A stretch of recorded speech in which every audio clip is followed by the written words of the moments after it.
What is good, everybody? If you are new here, my name is Gage Smith. I've been training people professionally for 5 years. I've had over 600 clients, and they've all gotten great results. So what I'm going to share with you today is a full whiteboard presentation, the simplest way possible of some legit training advice. I've trained with a lot of good trainers, a lot of high-end guys, and I'm just going to give this all away for free. So lock in with me for about 10 minutes, and let's get straight to it, right? First thing we're going to cover all over here. My handwriting's kind of bad, so disregard that. Splits, right? What is a split? A split is what you are doing on a specific day, right? So decent splits would be like push-pull legs, chest, arms, back end, shoulders, stuff like that. So you're essentially combining body parts or training one body part daily, right? So it's a plan essentially of what you're working out that day. So a split, what I recommend is always 4 to 6 days a week. Everybody's on the 3-day a week grind right now. That's cool and all, but what's going to happen with that is it's going to be very hard to train upper and lower every single time. So I recommend at least 4 or 6 days on your split, right? Your split can be different. You got to find something that works for you. Like for me, my split is legs. I do chest and arms, then I do back and shoulders, then I go back to legs, and then I switch it up and do a pull or a push that day after, depending on how well I have recovered. But so split 4 to 6 days. Figure out a routine that works for you and do not stop until you start to see good enough results to where you start to plateau, and then you can switch up your split, switch up your training style, right? So next we're going to go into strength versus hypertrophy. What type of training should you be doing? I say you should be doing both. You should be training to essentially feel better, get stronger, and gain size. That's the whole point of working out, right?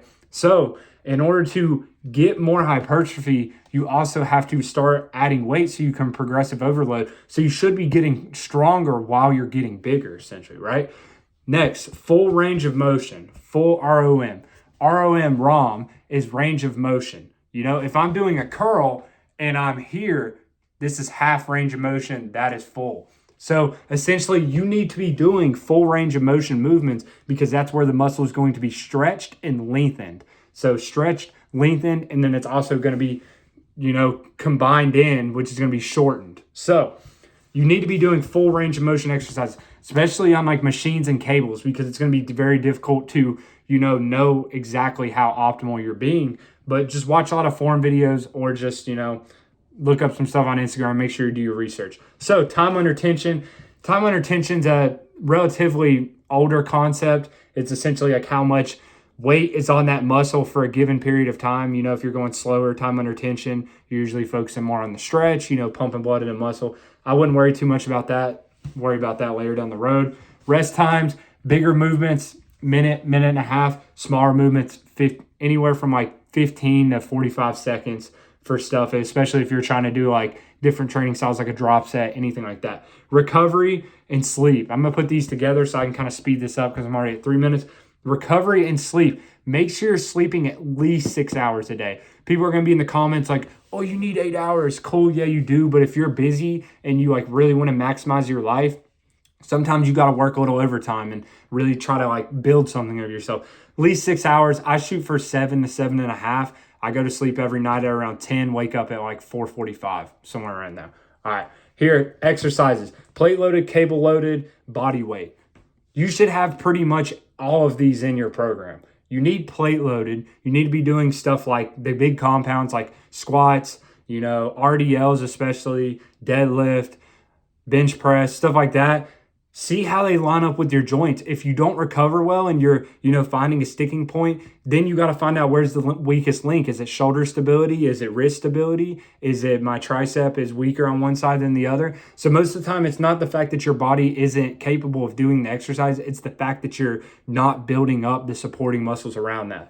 So band resistance and mobility. Make sure you stretch sometimes, right? If I'm doing chest press and my right pec feels like it's super tight, one, I'm going to try to stretch it out and get through it. But if I just feel off and I know hey, I could hurt myself on this press, I'm not going to push it, right?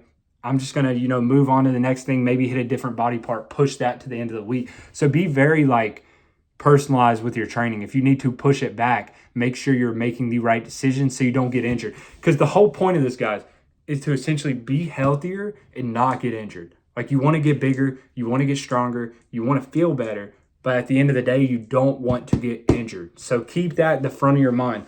Next, we're going over macros, right? 3,500 calories is 1 pound of body weight. So you have what's called a deficit and a surplus. Surplus is essentially gaining weight. Deficit is essentially losing weight over time, right? If I have a 300 to 400 calorie surplus, I'm going to be gaining weight pretty quick. That's going to come up to about almost a pound a week. That's a pretty decent rapid muscle gain, right? Or just body weight gain. I don't want to say muscle. But I recommend at least 300, 200 to 300 is going to be a little bit more lean. But if you are a skinny boy like me, like I was like 147 pounds and I had to bulk up at like 6'3". So I was in a 400 calorie surplus, sometimes a 5. Like, I was pushing food a little bit. But if you're especially in a deficit, there's one or two options, right? Once you figure out your maintenance calories, which is by tracking week by week, especially when you wake up in the morning. I choose Sunday to track for me and my clients. You need to figure out at what calorie range are you losing weight week by week, right?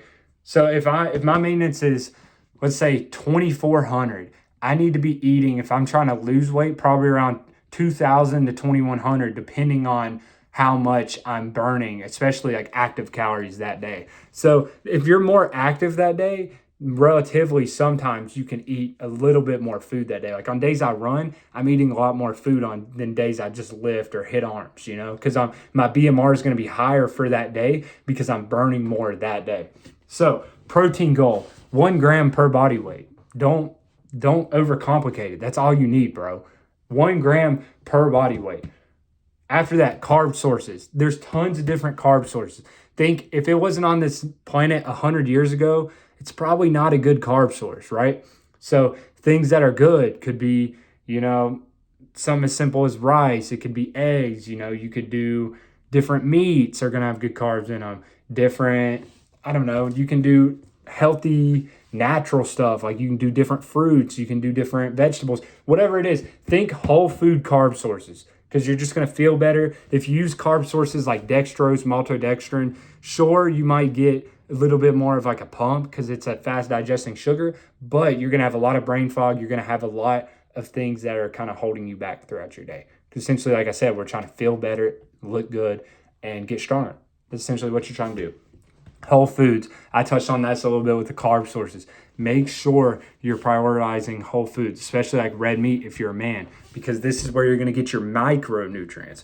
A lot of people talk about macronutrients, but they don't ever talk to y'all about the micronutrients, which are going to be your vitamins and minerals, right? Especially like with a lot of foods nowadays, they don't have them. That's why like 50% of America has some sort of deficiency when it comes to minerals or vitamins. That's why we have multivitamins, bro. I'm not saying don't take a multivitamin. I'm just saying like try to get the majority of your protein and like vitamins, minerals through whole foods. Because what's going to happen is a lot of the protein powders that you're going to buy or, different, shortcut foods like that are going to have what's called, fill-in sweeteners, which is sucralose, xylitol, erythritol, stuff like that. And they're not bad, but they're going to hurt your digestion. Like you're not going to digest them well. You're going to bloat a lot. And it's just overall just not as good as like if you could just get that from a steak or if you could get that from eggs. It can be difficult. I understand that, bro. But just try to lock in every single day and just think like, what's something I can improve today to get better with my nutrition or my training? Baby steps. We're not in it for the short game. We're in it for the long run, right? You need to focus on what you can do right now to in a year from now be a completely different person nutritionally and physically. So I hope this helped. Simple, bro. Keep your exercises simple. Focus on full range of motion. If it doesn't feel right, don't do it or seek help. Get a trainer, get a coach. Out of all this, I would say just literally get a coach. That's the easiest thing to do because you're going to learn all of this in like 2 to 3 months rather than trying to figure out everything by yourself, right? If I would have had a coach, I wouldn't have even had to learn all this myself.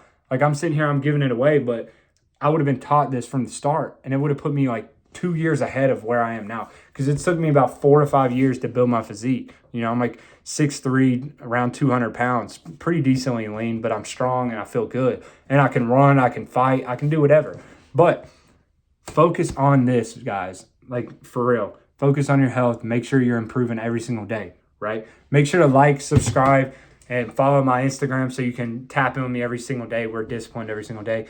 Book a call with me in the bio if you want me to explain this more in depth. We'll talk about it, and I'll make a plan right up for you to help you out. Love you guys. Make sure to like, subscribe. We out. Peace.